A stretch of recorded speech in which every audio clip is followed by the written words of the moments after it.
जिस तरह आज गाजियाबाद में पुलिस की गाड़ी को कांवड़ियों ने तोड़ा और उसे उलट दिया, अगर यही कोई मुस्लिम तोड़ा होता तो क्या मीडिया का रुख और सरकार का क्या रुख होता? तो अगर गाड़ी तोड़ने वाला कोई मुसलमान होता या दाढ़ी वाला होता तो फिर आप देखते हेडलाइन बदल जाता। हेडलाइन धर्म का चश्मा, देखिए यही है पत्थरबाज, यही है कटमुल्ले, यही जो है इनके अंदर आक्रोश पैदा करता है, इनके अंदर जो है एक धर्म संप्रदाय संविधान को ये लोग नहीं मानते हैं और गाड़ियों को तोड़ के राख कर दिया। और ऐसे ऐसे हेडलाइन बनाते कि हम तो ये कह रहे हैं कि कहो उनको आईएसआई से जोड़ देते। बात तो सही है। कांवड़ियों को हौसला मिलता कहां से? फूल बरसाने की वजह से। फूल बरसे थे, लाठी बरस रही गाड़ी पे। मुझे क्रेडिट नहीं चाहिए। किसी भी संप्रदाय का कोई भी आयोजन हो, कोई भी यात्रा हो, मुख्यमंत्री हो या डीजीपी हो या कोई भी मंत्री हो, किसी भी धर्म से ग्रस्त नहीं होना चाहिए। अब जब उन पर फूल बरसे, उनके ऊपर इतनी सुविधाएं उपलब्ध की गई, अब वो जो है कभी रिक्शे वालों को तोड़ रहे हैं, कभी होटल वालों को मार रहे हैं। इससे पहले मुजफ्फरनगर, रुड़की, हरिद्वार और मेरठ से भी कावड़ियों के उत्पाद के तमाम वीडियोस हमारे सामने आए थे। इन सब के बीच क्या कावड़ियों पर कोई एक्शन लिया गया? जवाब है फिलहाल तो नहीं। अगर सबसे ज्यादा निकम्मा, सबसे ज्यादा लीचक, सबसे ज्यादा घटिया कोई मंत्रालय काम कर रहा है ना, तो वो है रेल मंत्रालय। कैसा? आज की तारीख में रेलवे का हाल ये है कि ट्रेनें चल कम रही हैं, पलट ज्यादा रही हैं। केवल 2 महीने में 11 ट्रेनें पलट गई, 21 लोगों की मौत हो गई, 100 से ज्यादा लोग घायल हो गए। क्यों देश में रेल का सफर यात्रियों के लिए मौत का सफर बन रहा? अभी 1 साल पहले बालासोर में 3 ट्रेनें आपस में टकरा गईं, 295 लोग मारे गए, हजारों लोग घायल हो गए।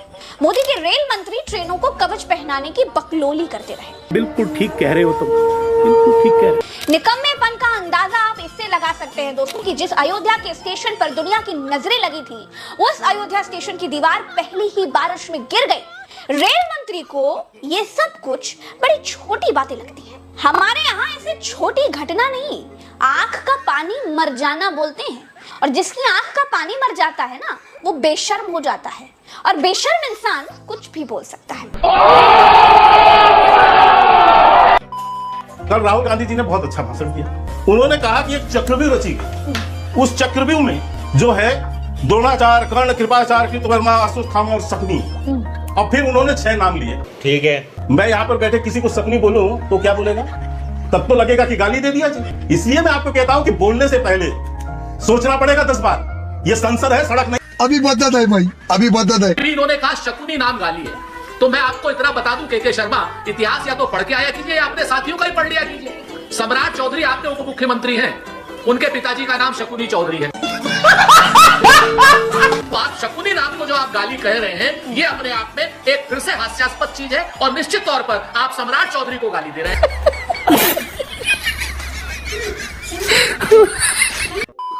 हमें ये प्रयास करना चाहिए कि जो इस सदन का सदस्य नहीं हो उसके बारे में टिप्पणी नहीं करे, सभी लोग इसकी पालन करने का प्रयास करें। ऑनरेबल चेयरमैन सर ने बोला जो इस सदन के सदस्य नहीं है, कोई भी सदस्य उनके खिलाफ कोई टिप्पणी नहीं करेगा। सर मैं आपसे इतना पूछना चाहता हूँ, पश्चिम बंगाल के चीफ मिनिस्टर ममता बनर्जी सदन के सदस्य है? नहीं है, तो उन्होंने क्यों टिप्पणी किया? नहीं, सोचिए मत, ऐसा ही होता है। Increase by 10.7% in 22 with fake 500 rupees note rising to 101.93%. 16 के बाद तो 19 में चुनाव हो गए। And now I come to the last letter. Sir, T. माननीय सदस्य, for tragedy. माननीय सदस्य, T for tragedy.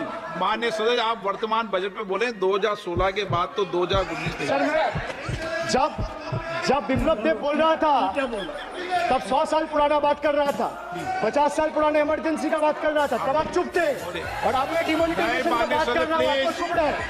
हमारे यहाँ ऐसा ही होता है। पंडित नेहरू वर्सेस नरेंद्र मोदी, ऐसा झगड़ा नहीं होना चाहिए। प्रधानमंत्री की अपनी अपनी सोच होती है, कोई विज्ञानवादी होता है, कोई अंधश्रद्धावादी होता है, कोई अंधभक्त होते हैं, कोई भक्त होते हैं। पंडित नेहरू जी के जमाने में भी बहुत से नाली और गटार थे, लेकिन पंडित नेहरू ने यह नहीं कहा कि गटार से गैस निकालकर चाय बनाओ। कितने तेजस्वी लोग हैं हमारे पास, कितने शानदार विचार रखते हैं जी। जब रामदेव बाबा अपनी पहचान नहीं छुपाता है, तो रहीम को पहचान छुपाने में क्या दिक्कत है भाई साहब? अच्छा, वही लाला रामदेव जिसका पूरा नाम है रामकिशन यादव, क्यों नहीं लिखता अपना पूरा नाम सब जगह? क्यों नहीं दिखाता लोगों को कि मैं यादव हूँ? और जब उससे पूछा गया था पीछे, आपको याद होगा इसी का एक इंटरव्यू कि आप ओबीसी हो, कि ओबीसी की ऐसी की तैसी, कौन ओबीसी, कैसे ओबीसी? फिर उसने बोला नहीं जी ओबीसी की ऐसी तैसी बोला है मैंने, तो ओबीसी की ऐसी तैसी नहीं बोला था। शर्म आती है ना अपना नाम लिखने में, यादव लिखने में शर्म आती है ना।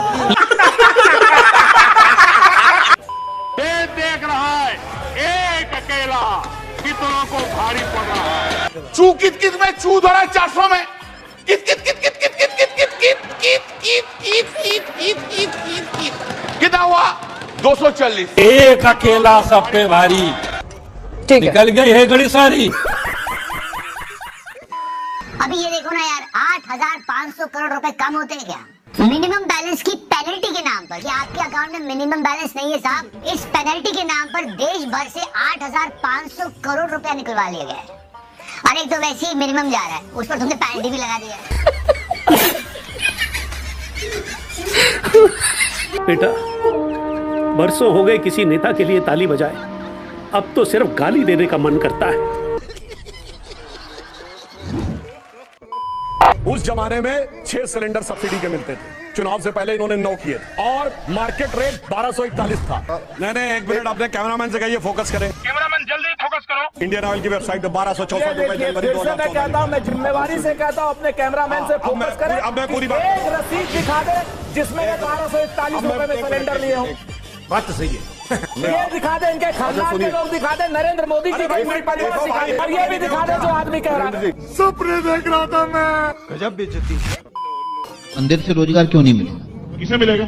मंदिर का निर्माण होगा, इंजीनियर्स को मिलेगा, मजदूरों को मिलेगा, मटेरियल सप्लाई होगा, उसको मिलेगा रोजगार। ठीक है। और उसके बाद वहाँ पर पूरी इकोनॉमिक गतिविधि चलेगी, लोग वहाँ पर दर्शन करने आएंगे। समझ गया। वो फूल माला खरीदेंगे, प्रसाद खरीदेंगे, होटल में ठहरेंगे, बस से आएंगे, गाड़ी से आएंगे, ट्रेन से आएंगे, हवाई जहाज से आएंगे, पूरी इकोनॉमी घूमती है राम के आसपास। तो फिर हर गली में बना देना चाहिए। NEET, NIT, IIT, IIIT, IIM देश में सबसे पहले बनाने का काम भारतीय जनता पार्टी। IIMs हम लोगों के पैदा होने के बाद हम लोगों के जन्म तक मैनेजमेंट के लिए अलग डिग्री ही नहीं होती। अभी बदत है भाई, अभी बदत है। सुधांशु जी लच्छेदार बात करके झूठ बोलते। सुधांशु जी विकिपीडिया बताता है आपकी पैदाइश का साल 1970 है। IIM कोलकाता और IIM अहमदाबाद 1961 में बन गया था। हम लोग मान्यवर झूठ मत बोला करिए, आपकी पूरी पार्टी बड़ी झूठा पार्टी। हम कभी भी नहीं कहेंगे कि आप इनको वोट दीजिए या नहीं, तो आपका मसला है। आपने वोट दे दिया, इससे बड़ी चीज आप किसी नेता को क्या दे सकते हैं? लेकिन जब आप लौट कर आए वहां से पोलिंग बूथ से, आप हमारे साइड खड़े रहिए, नेता के साइड कभी मत खड़े रहिए, ठीक है? ये गलती कम मत कीजिए। यही गलती और यही काम कराया जा रहा है आपसे जो आपको नहीं करना है। अंग्रेज लूटते थे एक साल में 70,000 करोड़। ये अंग्रेजों की संसद के आंकड़े हैं। एक साल में टैक्स लगाकर, income tax, central excise duty, sales tax, octroi tax, toll tax, road tax, 23 तरह के टैक्स अंग्रेजों ने लगाए थे। एक साल में 70,000 करोड़ लूट कर ले जाते थे लंदन। अब इन काले अंग्रेजों ने इस देश में आजादी के 62 साल के बाद 64 तरह के टैक्स लगाए हुए हैं और हर साल 20 लाख करोड़ रुपए देश से लूट रहे हैं। और लूट कर ये धन स्विट्जरलैंड की बैंकों में जमा कर रहे हैं। नेताओं के घर भर रहे हैं, हमारे घर खाली हो रहे हैं। ऐसी लूट की व्यवस्था जिस देश में चल रही है, उसमें हम कहते हैं लोकतंत्र है। ये लोकतंत्र है कि लूट तंत्र। अगर आपको वीडियो पसंद आता है तो लाइक, शेयर एंड सब्सक्राइब जरूर करें। और इस वीडियो के बारे में आपका क्या ख्याल है नीचे कमेंट बॉक्स में अपना राय जरूर रखें।